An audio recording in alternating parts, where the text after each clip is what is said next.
Father Berard, Religious Brother Joe, ladies and gentlemen, friends, the Shroud of Turin is a problem in perception.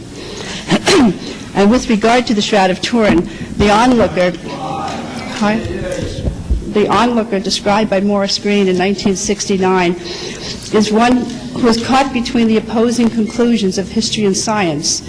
And Father Green had thought that the onlooker would wonder, could there have been some mistake? Well, I am the onlooker, but one who has critically assessed the conclusions of what appears to be history and of what appears to be science. After careful interdisciplinary studies spanning some 20 years, I do not wonder if there has been some mistake. The answer is simply yes, there has been. This afternoon, I will describe for you the processes by which it has been possible to develop the evidence of a very fundamental difficulty inherent in Shroud studies. And I will illustrate, I hope if I have enough time, how the understanding of these mechanisms can be utilized to resolve other phases of Shroud research. Until about six years ago, we lived in Carmel, New York, and back in 1970, I drove down to Portchester to pick up a film strip. I saw Father Rinaldi briefly in passing, asked him if the story of the Shroud had ever been written for children. His response was simply, "You write it." I had been acquainted with this intriguing topic only since the fall of 1967, and the small collection of material I had did not appear to focus on the younger reader. To write such a story would require that it anticipate the range of very searching questions which some children, ages 7 to 10 and up, are able to ask. However, to write such a story with a very specific purpose required that it be dispassionately objective. Why dispassionately objective? Well, a few months earlier, I became aware of the extremely introspective nature of educational material which one of my children was being given in public school. The child was 7 years old and in second grade at the time. I found the format of questions in a language workbook to be strikingly similar to the phrasing of questions used in the examination of conscience for the sacrament of penance. The public school material was presented to the child in an atmosphere in which the child was encouraged to express himself verbally and in writing, but without moral or value judgment. Such an atmosphere 5 days a week, particularly at an age when a child is preparing for the sacraments, first penance and communion, was not sufficiently offset by the existing catechetical instruction which the child received in the CCD class, 1 hour, 1 day a week, wherein there is a moral and value judgment. Although the objections to the public school material were presented to the local school board, there was only a token response. In spite of rather limited resources, one sought to find something which would be an antidote to the atheistic humanism to which one's children were being exposed at such a sensitive age. Since the phrase critical thinking had become a euphemism for emotional analysis and self-criticism, then the story of the Shroud for children had to be written within the realm of formal logic. Critical thinking, the topic of Werkmeister's text, must include an attempt to understand for what ends and purposes language may be used. He categorizes language into 3 functions: the evocative, which is used to evoke responses in others to stimulate and control their actions; the expressive function, which gives no information but simply discusses the emotional state of the speaker; the logical function, which requires the criteria of truth and falsity as relevant to every statement which purports to convey information. The differentiation between the various language functions and the isolated lower. Sorry. Okay. The differentiation between the various language functions and the isolation of its logical function from other usages are not always sufficient to eliminate confusion and misunderstanding. There can be statements which purport to be factual or true, but which may not be true at all, and there can be arguments which presume to establish certain conclusions, but which do not establish them. You may well ask, what does all the above have to do with the story of the Shroud for children? It is extremely relevant in that it set the parameters within which my research was to be conducted. Over the years, I have attempted as best possible to maintain those standards. Data in search of a hypothesis. In the course of expanding a story outline, the works of Drs. Pierre Barbet and Anthony Sava were read very carefully in order to reduce the technical terminology to the level of a 10-year-old, and 2, to try to determine why the differences in the findings of their respective anatomic studies. For example, Barbet arguing for the carpal area as the site of bilateral transverse fixation, and Sava arguing for the radio-ulnar interosseous space. This very critical reading led to constructing tracing overlays on a 22-inch photopositive overview to try to envision their particular descriptions. My concept of the story of the Shroud for children has not been fulfilled because the innovative aspects of those tracings resulted in evidence that, 1, relationships of features of the frontal and dorsal portions could be better explored, and 2, various wrinkles and creases in the cloth evident in the photographs, as well as gaps in the continuity of certain image areas, could be reconstructed empirically. These reconstructions, achieved by utilizing a few elementary principles of orthographic geometry, for example, parallel line constructions and the development of curved and warped surfaces by means of triangulation, resulted in evidence of three-dimensional data, namely the development of body surface curvatures. These dimensionalizations were the sequel to a very careful, detailed exploratory study. In the comparison of the staining pattern of the upper extremities, one impression gleaned from the configuration of the right arm stain was that of a curve. This seemed to extend beyond the arm area and to include what appeared to be a multi-sided blob. Because I use this button to turn. Yeah. Because the photo used initially was only a 22-inch overview, the attempt to establish a curve had to be based on an arbitrary approximation of the center, the beginning of the stains at the distal aspect of the forearm, between the two more prominent stains, and the center of this multi-sided blob. From a line segment... Just slow down just a little bit more. Slow down just a little bit more. Okay, and when your image is on there, you just press that button and you aim it. This is the point. How do I turn on the image? Mm-hmm. How do I turn on the slides? The slides. You have your slides on there? Yeah. Oh, this. Okay. Right. Sorry, people. Okay. This would be point A, the beginning of the distal aspect of the arm staining, and point B would be the middle of this blob, which, as some people call the off-image staining.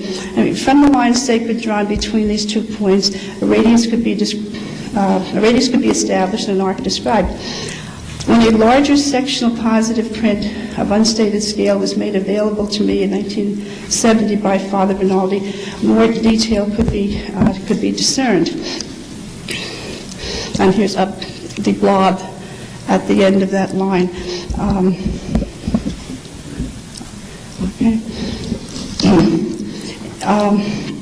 In the distal portion of the forearm, a somewhat elongated wedge-shaped stain, centimeters but less than 4 by about 0.1, is located between the two outer continuous stains, and that is up in this area here.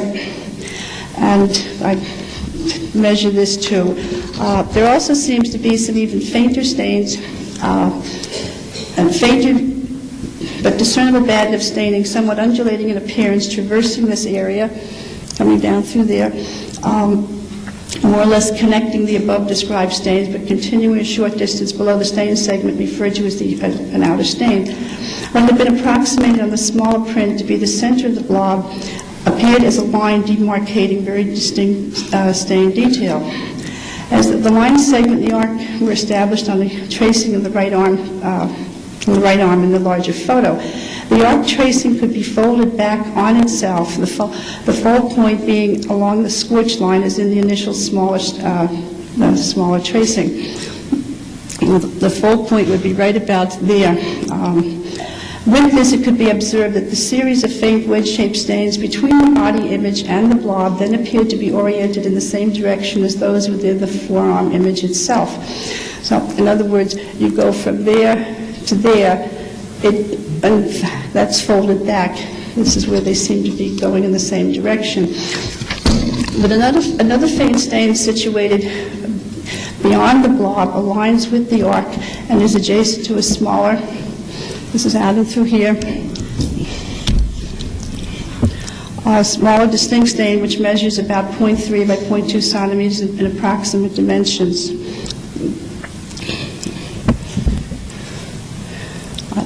This is the stain beyond the blob. This is less rounded in configuration and appears to have a relatively straight line separating its two distinct sections, the far side of which seems to have a thin appendage. Let me just zoom through here. It cannot be discerned if this appendage is a loose thread or a linear staining along the weave of the fabric. A tracing of the blob, including the smaller, seemingly odd-shaped stain, was attempted separately. When viewed in the pseudo-facing position against the best light available, the blob at its widest portions measures about 0.9 by 0.8 centimeters. I'm sorry, I got my numbers out of whack here. This is the tuck folding of the tracing. Let me just see where I am. Okay, here we are. The blob at its widest portions measures about 0.9 by 0.8 centimeters.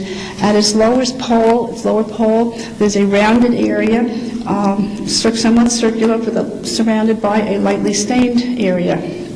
This measures about 0.1 centimeters and is surrounded by a band of slightly darker staining of uneven dimensions.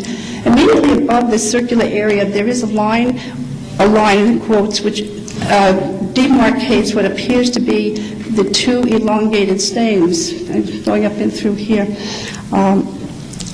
These are vertically oriented. The left measures not quite 0.2 centimeters at its widest discernible portion, the right measuring approximately 0.1. The lower portions of these elongated stains both contain very distinct dots, and through here, which are somewhat centrally located. The wider of these shows additional detail along its outer margins, curious circle formations. Open through here. A small artifact in the print is noted in the area of the upper poles of these figures. That's the white spot there. The characteristics described, however, particularly the double image of the elongated stain, hint at the possibility that the blob is not necessarily a composite of many drops. Rather, its composition is at least 1 to 2 drops at the most, an original and a duplicate, the latter resulting from the original having been creased within and on a fold of fabric. The odd-shaped stain beyond the blob also presents as being a double image. The distinct differences in stain detail, outline, and density between the wedge-shaped stains and the blob gave more impetus to the speculative. Was the blob related to the art image at all? With a parallel line construction along the vertical aspects, the blob tracing could be tuck-folded so as to remove it from the field of vision. And that was my tracing. Can I reverse this? Yes. Okay. The blob tracing was tuck-folded to remove it from the field of vision. The blob across its widest mid to upper portion, in spite of the previously mentioned artifact, does show what appears to be a band of staining through here. And the question arises as to whether or not the blob and the wedge-shaped stains are two separate sets of stains, with one being partially imposed upon the other. There were several tentative assumptions based on the foregoing observations. One was the continuum of the faint wedge-shaped stains between the body image represent stains on the inner side of the arm, but not necessarily the forearm. Inner meaning the anterior aspect in the technical anatomic designation.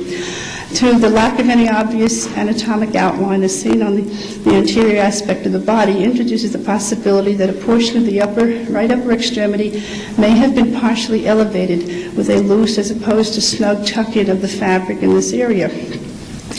The wedge-shaped stains in the blob are two separate sets of stains with one superimposed on the other.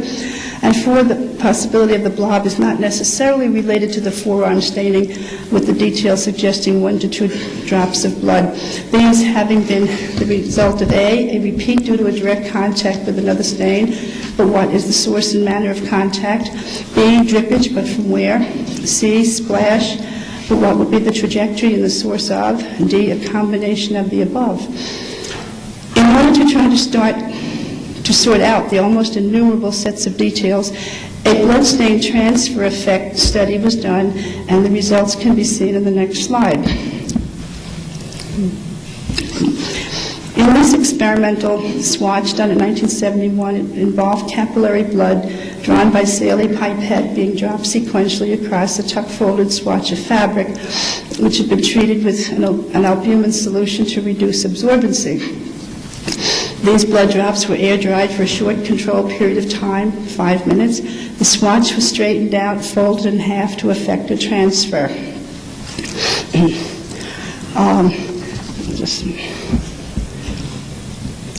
So this is how the swatch was tuck-folded, and left to right we have drops 1, 2, finger dab here. These are 3 and 4.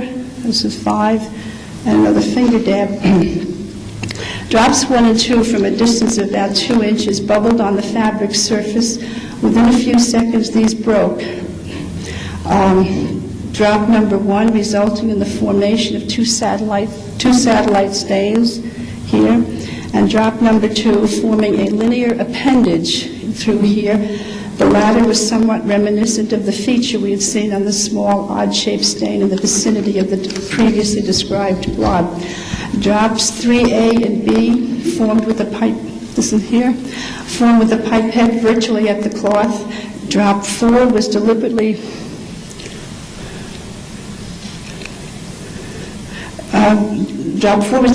placed at the edge of the tuck fold, with most of the drop falling to the next level. Drop 5 was placed on the second fold, and these two were finger dabs on treated and untreated sections of the cloth. The transfers affected were slightly moist at the 10-minute interval, with numbers 4 and 5 still slightly moist at the 15-minute interval. Number 4 transferred showed moisture on the reverse side. The study was essentially exploratory to see what sort of patterns would result. There is a relationship between the end of the pipette, the point source, its distance from the swatch, and the size of the drop on the swatch. There was also basic data for observing the drying time or coagulation time, intervals of blood drops and splashes across variables of the fabric field. The unique features of all these observations presented dilemmas. The distinct characteristics of the blob as opposed to a more globular clot, as cited referenced in Ritchie in 1965.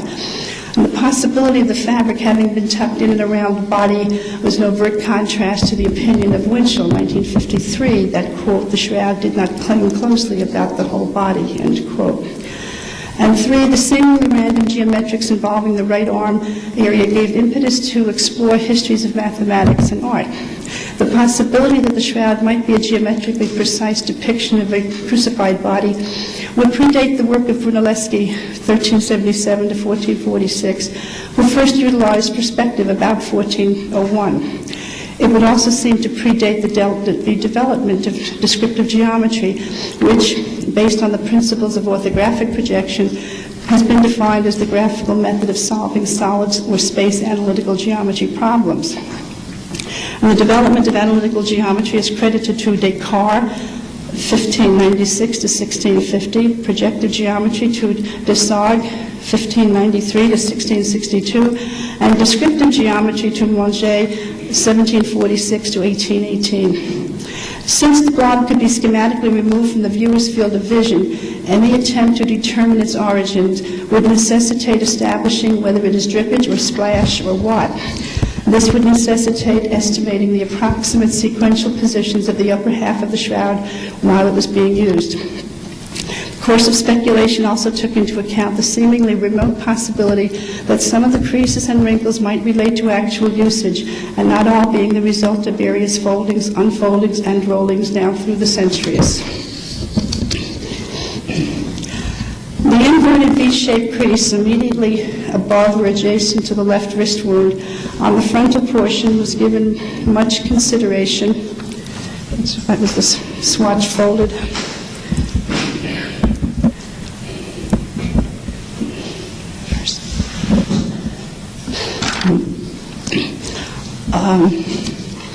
Was given much consideration when it was observed that its characteristics vary in different photographs. In the photo positive on the left, the oblique segment of the line appears as a double line, and the vertical segment appears as a single line. In the photo positive print on the right, the oblique segment presents as a single line, The vertical segment through here is flattened out, presents as a double line, and shows what appears to be a disruption in the continuity of the arm-hand image. A similar situation exists in the dorsal right foot area.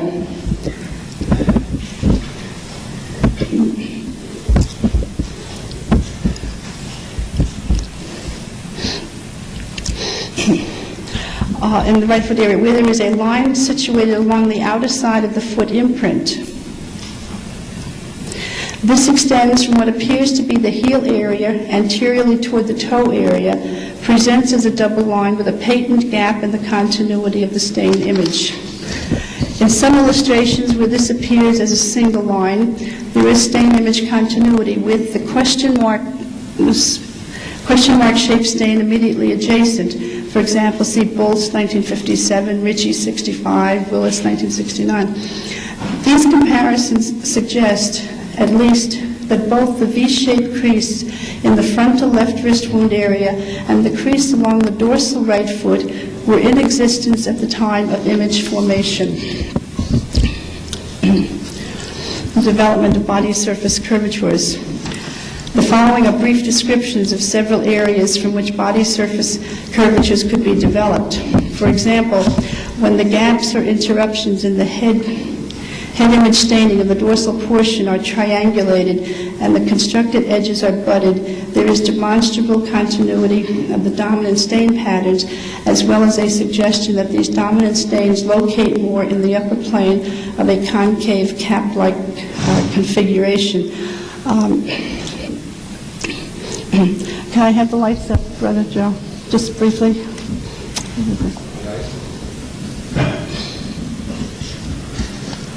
Just, not completely, just up a little bit. Some of these constructions are extremely difficult to photograph because of the dimensionality, and I will have to take a few minutes to show you a tracing overlay or a photocopy of an overview to show you how these things come together. It's fine, thank you.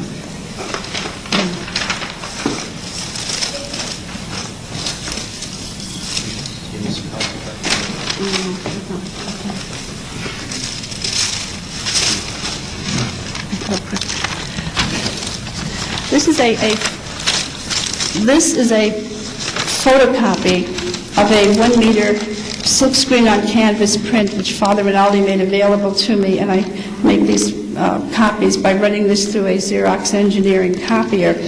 And the point I want to discuss is a gap in the continuity of the staining of the dorsal image. Now, it's very difficult to show on this, but it's up in through this area. And when you recreate that crease and pinch it together, you start to get the curve of the cloth.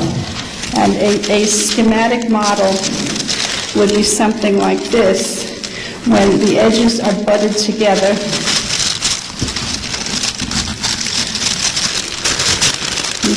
This would be one, and the staining pattern now starts to show a continuity. Also, when you recreate this crease, it starts to orient to the side, and this would be the occipital area of the head, angling this way toward the temporal region.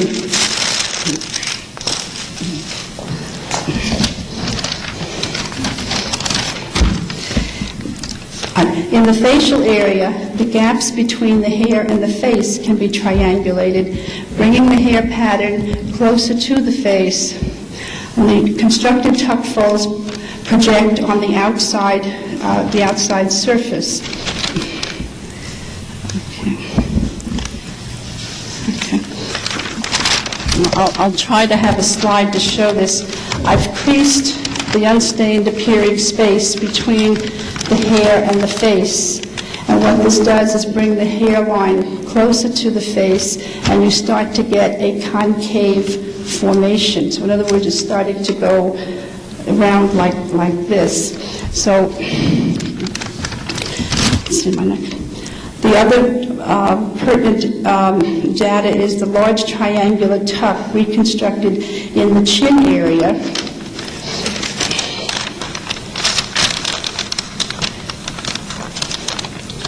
Which I'm sorry about this.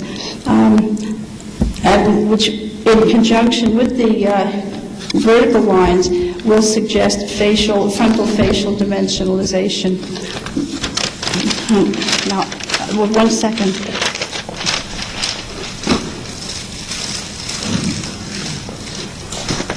If everyone can see this, this is a sectional print of the face which Father Rinaldi had made available to me some years ago.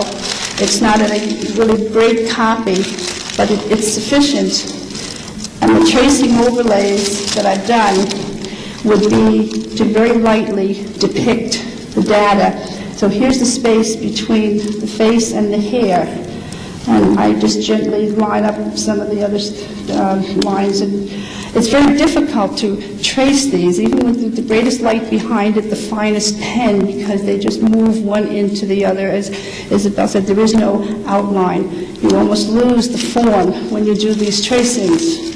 So by carefully and somewhat arbitrarily picking on forms, then we... Father, can you stand and hold on. face it? Yeah, okay.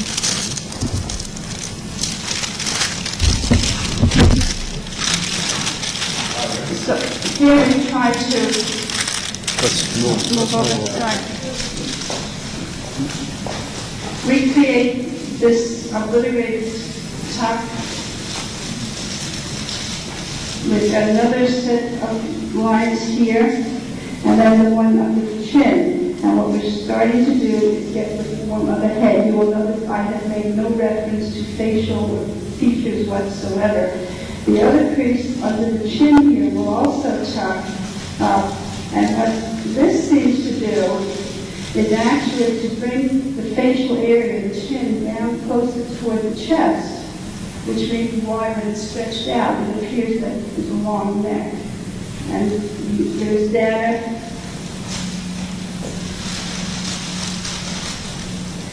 The gap is in through here. So when you reconstruct a line in through here, then you just have this. This is the remaining area of theater of the actual body. This space in here is a tough ball.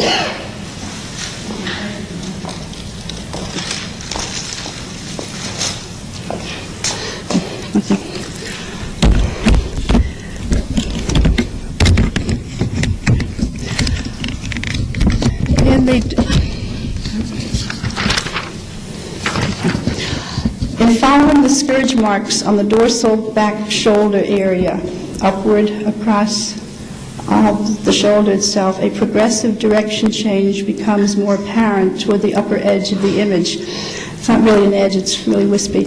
And demarcation of these direction changes results in a dimensionalization which suggests a fabric position being upward along the scapula area anteriorly across the summit of the shoulder.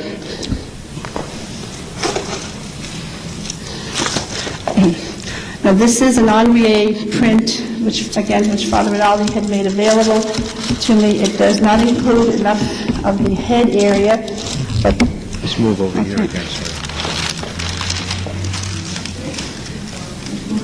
With a good light behind the photo, we just focused on detail in through the left shoulder, and we found these direction changes. So by delineating these changes, it's somewhat V-shaped, and we have at least 3 lines to work with, which starts to give us curvature.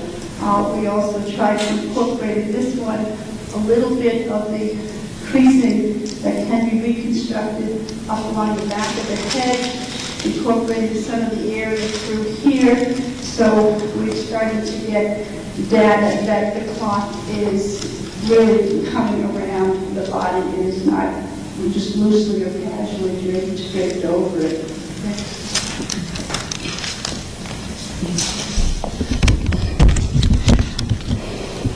The V-shaped creases at the frontal left wrist wound are found to be relevant when the line segments that we discussed are butted together, and the results suggest that there is a flexion at the wrist, like this, as opposed to an extension. And with the flexion of the wrist, there is a suggestion of a claw hand-like configuration of the fingers. It's on the left hand, and the possibility that the forearm might not be resting on the torso. This is a very interesting point, because if a body is in a state of rigor mortis and it's just taken down from the cross and being placed on a body bag or a cloth to be moved away, there isn't time to compose it as you would in normal burial procedures, mortuary procedures. The other feature in here, and I'm digressing slightly, is when you critically examine the right-hand area, what you think you see are hyperextended fingers, but there is a gap in the continuity of the staining pattern of fingers 4 and 5. And when you construct a dart fold or recreate a buckle of the fabric in through that area, then you start to get a retraction of the 4th and 5th fingers. With that kind of position, then this would be characteristic of nerve injury in through the radial interosseous space, which was Anthony Salva's point of argument. These, as well as other equally crucial dimensionalizations, which will be discussed shortly, were data which contradicted the then and still somewhat prevailing presumption that the cloth was simply draped over a supine body. If that were the only case, then why were the sections of the body surface curvatures situating as concave developments? And such a question warrants a critical reassessment. The question often asked, is this the true shroud of Jesus Christ, is one which must be evaluated in view of various interpretations proffered in the literature. The alternatives, it is the true shroud or it is not the true shroud, allow a maximum of 4 possibilities. These must be stated as propositions. For example, A, if it is the true shroud, then either Jesus Christ died on the cross and his crucified body was wrapped in the shroud, or Jesus Christ did not die on the cross. He died later and his crucified body was wrapped in the shroud. If it is not the true shroud, then either some other crucified body was wrapped in the shroud, or it is some kind of painting or print of a crucified body on the shroud. In these alternative and disjunctive propositions, the common recurring factors are crucified body and the shroud. And since the object of study is a shroud which has the image imprint of what appears to be or have been a crucified body, then the immediate concern here is not whether Christ did or did not die on the cross. The point at issue is whether this particular shroud in fact did contain or in fact did not contain a crucified body, a point to which neither advocates nor adversaries have fully addressed themselves. The presumption of a body having been in this cloth is just that, a presumption.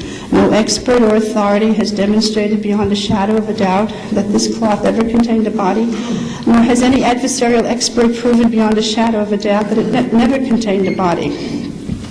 While an appeal to an authority is justified because of an expertise in a given field, that particular opinion can still be subject to verification through established methods of analysis or experimentation. The problem then is, as given a particular piece of fabric which has the image or imprint of what appears to be or have been a crucified body, prove that this fabric did or did not contain a body. If it did contain a body, then determine the state and or condition of the body, identify the body. If it did not contain a crucified body, then identify the nature of the object.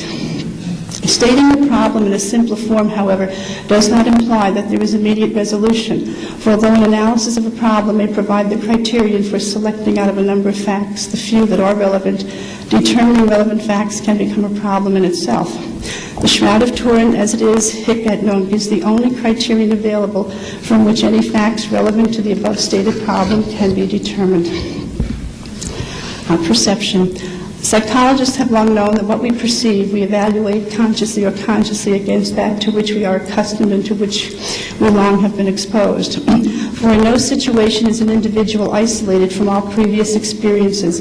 He perceives not with a blank mind, but with an expectancy or hypothesis about what he's going to see. From this, it would follow that the interpretation of shroud data could be influenced by several factors. For example, our exposure to death positions. This is a variable which depends upon occupation as well as circumstances.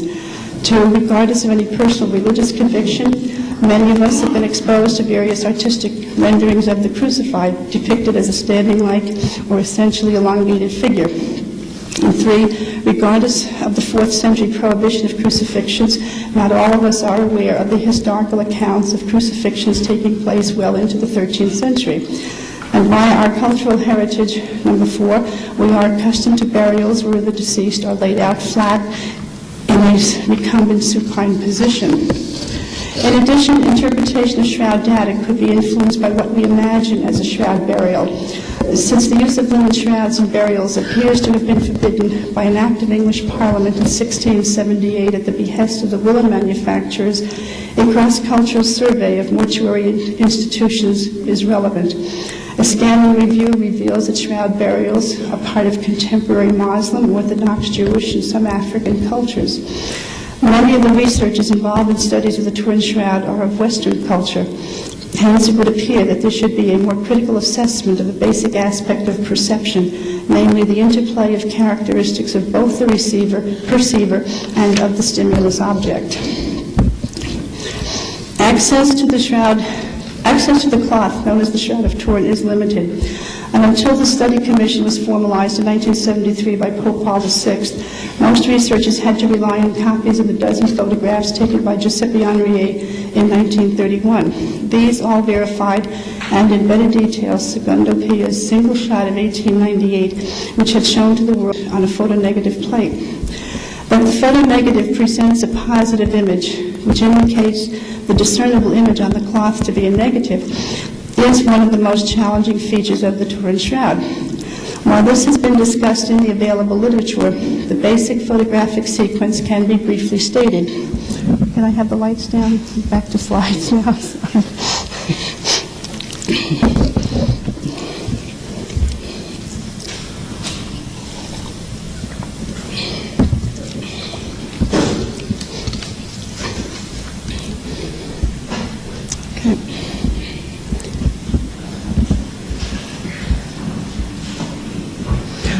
I'm a little behind on my slides. This is one I attempted to take with the tuck folding of the hair between the face and of the space between the hair and the face. There is a slight similarity, if you look for it, to some of the iconographic details.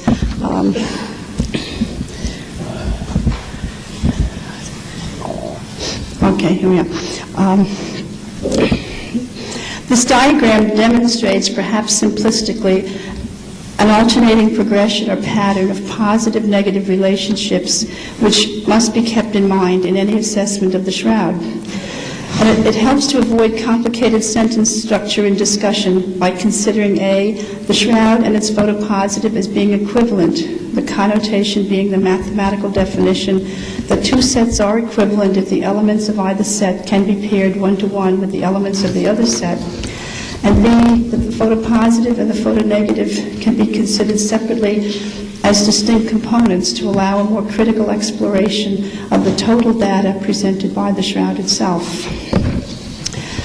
Presentation of the shroud photos varies from one publication to another. The frequently cropped photopositive overview is positioned horizontally in one volume, vertically in another. While this variation may accommodate the overviews or their segments, the literature available to me does not indicate that specific standardization of photo viewing has been devised. This is relevant because under certain conditions, the photopositive print exhibits a mirror image or lateral reversal. To examine this lateral reversal more critically, Dr. Pierre Barbet's explanation of the bodily impressions provides a starting point for discussion.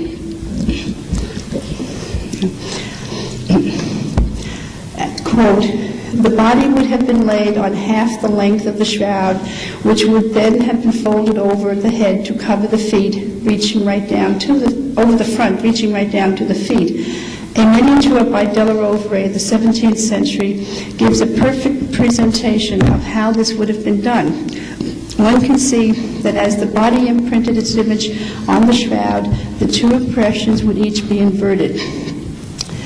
In the impression on the shroud and the positive print, the picture of the front appears as if one were looking into a glass.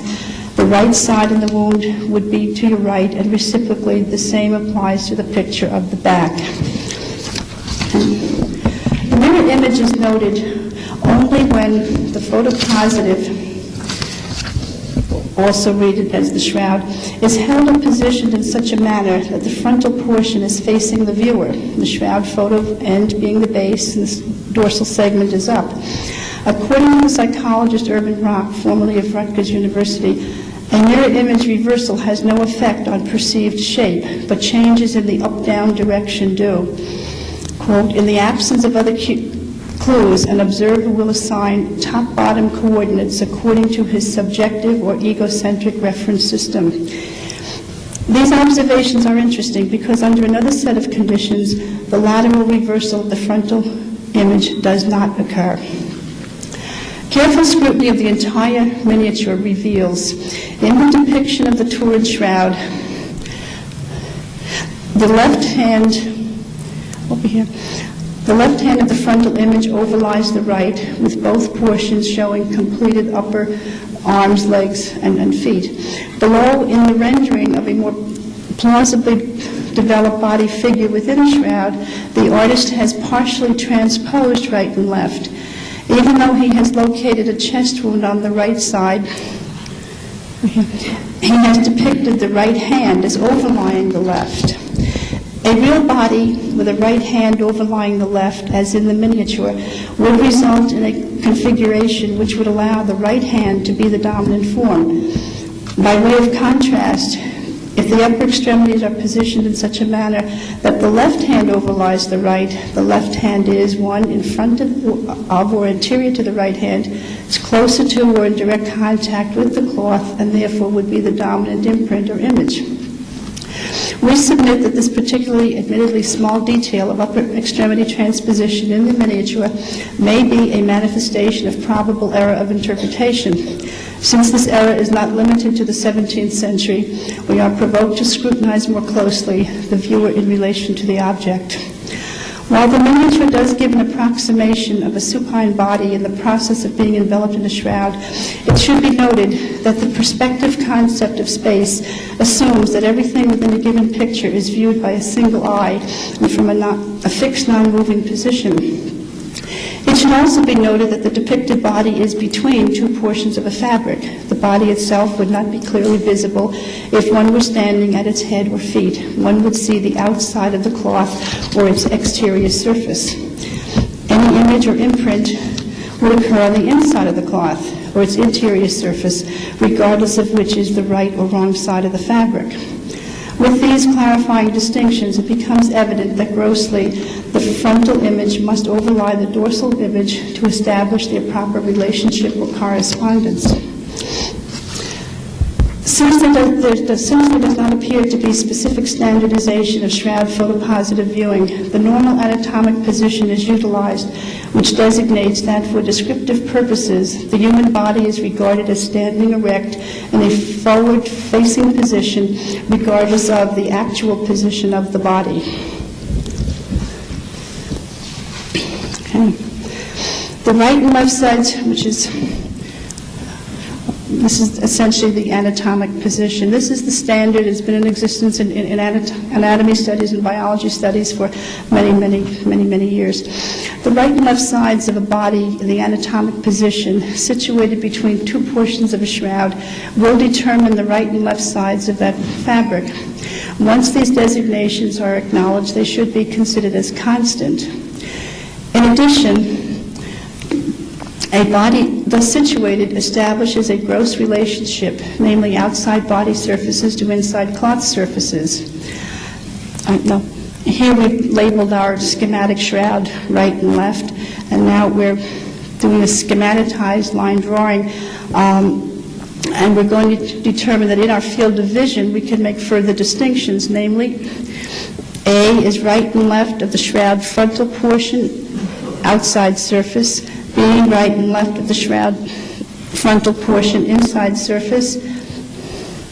C, right and left the shroud dorsal portion, inside surface. And D, right and left the shroud dorsal portion, outside surface. In the absence of a body, the actual relationship of the frontal and dorsal imprints in a true facing position would be an inside to inside correspondence of the shroud surfaces. Thus positioned, there is no gross inversion of either image, and there is no reversal of right and left. However, once this gross correspondence is established, the images and imprints are not readily viewable. It is only by lifting up one portion and laying out the object full length, either horizontally or vertically, that exposes the inside surfaces. The visage being a fact of identity, there is a natural tendency to look at a person's face, and the viewer simply, almost subconsciously, turns the object around so as to better inspect the frontal image.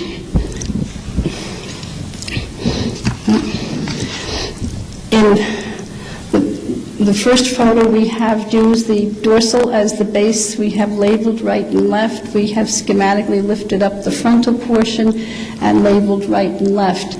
Now, as I said, the visage is a fact of identity. We either move around or we turn the object around, and we turn it around so that the frontal image is facing us. And in so doing, we have reversed right and left. So the much discussed reversal of right and left of the frontal image is the result of the mechanics of our viewing it. Now, even though the reciprocal of the second motion would be, as I just said, the object kept stationary and the viewer changing position, the sequel to this action is the lateral reversal.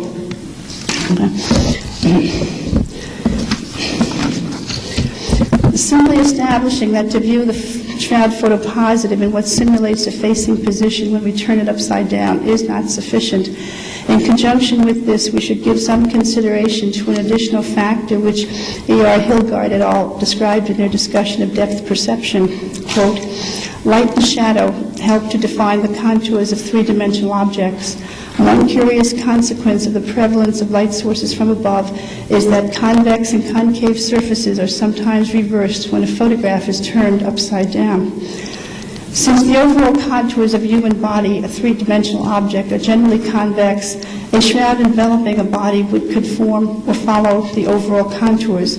Grossly, the outside surfaces of the shroud would appear convex, but the inside surfaces would be concave. With an integral relationship of outside body surfaces to inside shroud surfaces, it would follow that any bodily images or imprints on the inside surface of the cloth essentially would be concave.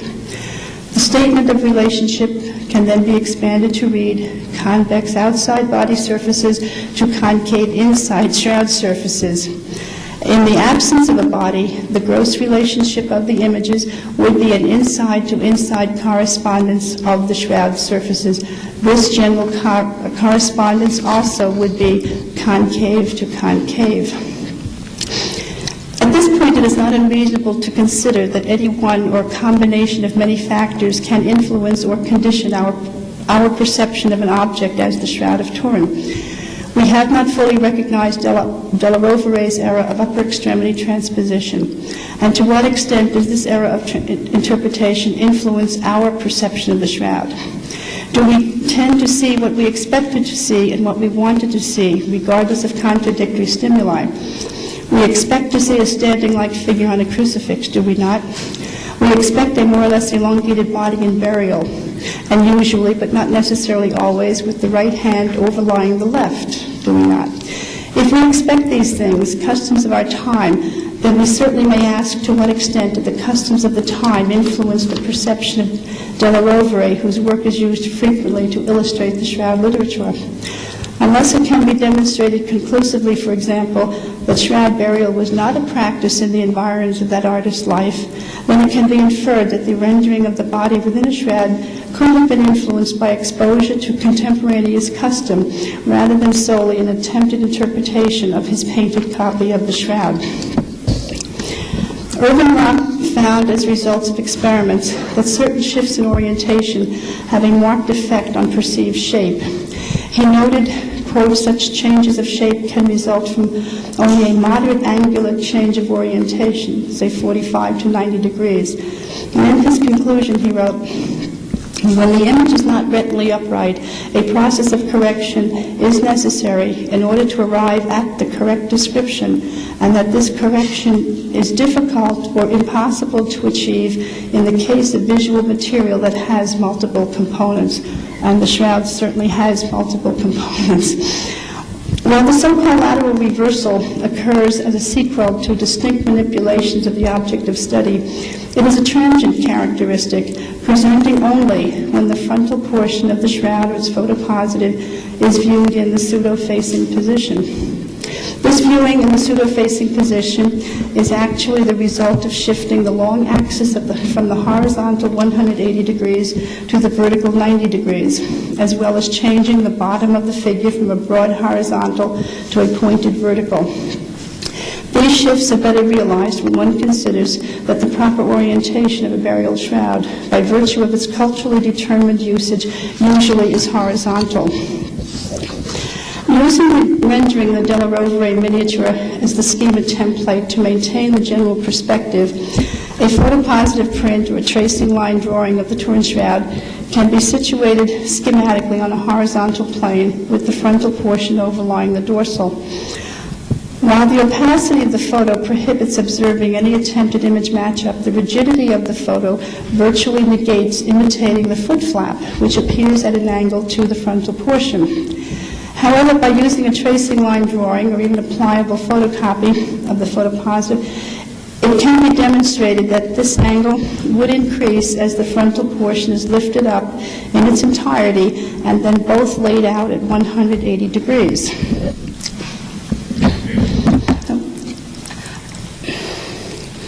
So here we have our schematic shroud per the Della Rovere miniature. Now we've got our foot flap and we've started to lift it up. Our image is on the inside, and here we're progressing to lay it out at 180 degrees, and we have obliterated the angle of the foot flap.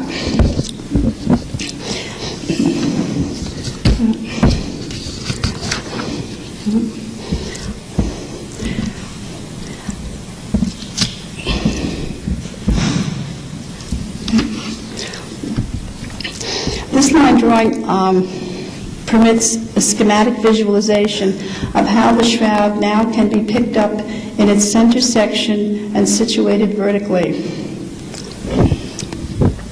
The shroud surfaces are in an outside-to-outside correspondence, and with the frontal inside surface toward the viewer in the pseudo-facing position, the lateral reversal has occurred. The dorsal inside surface is not viewable. In this illustration, the sectioned halves of the schematized overview are placed side by side vertically. Only the frontal inside view presents the lateral reversal. The dorsal inside view is in its proper orientation in the viewer's field of vision. Now, a slight digression. There is another phenomena that occurs in this procedure, and it's very difficult to demonstrate it with my small photocopies, but please take my word for it.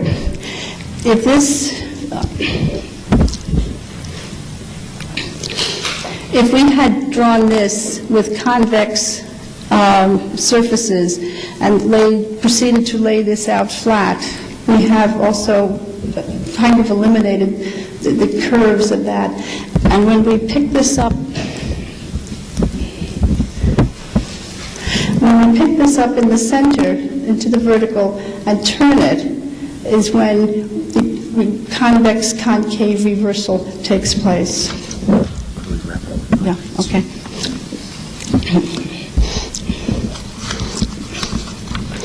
With these constructions, an interesting feature becomes apparent. This is the coronal section, which occurs in the feet-to-head or cephalad direction as the schematic general correspondence of the frontal and dorsal portions is disrupted, resulting in an asymmetrical division or split. An additional feature is that other concepts of surface development described in descriptive geometry present as possible working parameters, because by definition, when the surface or faces of an object are unrolled or laid out onto a flat plane, the result is the development of the total surface of the given object. This is from Slavy's book on descriptive geometry, and the figure is in the process of being laid out. Okay. And in this, it's completely laid out, and we have our stretch line. Okay. Okay. If we proceed from the laid out onto a flat plane position, we must return the frontal portion to its correspondence with the dorsal portion. And in the development of the essentially simple geometric figures, and the De La Rovere rendering is a simple figure, we have a basic format of given horizontal and vertical projections to find, develop the lateral surfaces, and attach the top-bottom bases. We can, in this this process, we can arbitrarily label the dorsal portion as a horizontal and the foot flap of the frontal portion as a vertical. However, when we simulate this overlap, I have to condense this quick, we run into a problem because we cannot see the matchup, and when we're looking at it the same angle that De La Rovere showed, we just don't see any image. We have to turn the object or rotate it on an axis 25 or 30 degrees, and at that point then we have some conflicting data. So by taking a split photo, and laying it end to end, what we are then able to observe is that the isolated foot imprint from the end of the frontal portion does not line up with the right foot, as has been commonly believed or assumed for quite a number of years. When we overlap the two, we will find that this partial foot imprint lines up lines up with the partial imprint of the left. Okay. Okay. What we are able to do with this very quickly is to, as we did earlier, is to reconstruct the space in through the frontal foot imprint here and actually dimensionalize it. And then when we redo this overlap, it will match up with the left foot. One other note, real quick. The area in the frontal foot imprint where we can reconstruct the wrinkle is through here. We find that the stain set does not relate to that foot imprint. That's something else. Again, I'll have to tell you another time. Okay. This is where we take the double line of the right foot, and we are able to bend the line and bring up that stain from presents around the ankle. We could overlap it, exclude the right foot from our field of vision. So essentially we are demonstrating that the feet in the shroud are wrapped separately. My conclusion, real quick, this research has stated the primary problem in shroud studies to be prove the body, this cloth contained a body. It has identified factors of cultural conditioning which have influenced our interpretation of data. These have included the era of De La Rovere in the 17th century, as well as the lack of standardization of shroud photopositive viewing. We have analyzed our perception of a disoriented figure, and this analysis results in a better understanding of how the shroud has been turned inside out. We've utilized principles of orthographic geometry to study the cloth, to develop the curved and warped surfaces by which it has been possible to reconstruct the cloth as a mold, the negative evidence for a body. While one of the dramatic features is that there is evidence that the feet were wrapped separately, there is no evidence of a cloth body distance. While it is true that the mode of image formation and the method of cloth body separation are not within the scope of this paper, the following can be stated. If the photographic positive with the negative image is on an inside-to-inside correspondence of the cloth, then the photographic negative with its positive image is on an outside-to-outside correspondence of the cloth. And finally, the history of mathematics does not indicate that the techniques of orthographic geometry existed in the 14th century. Thank you very much.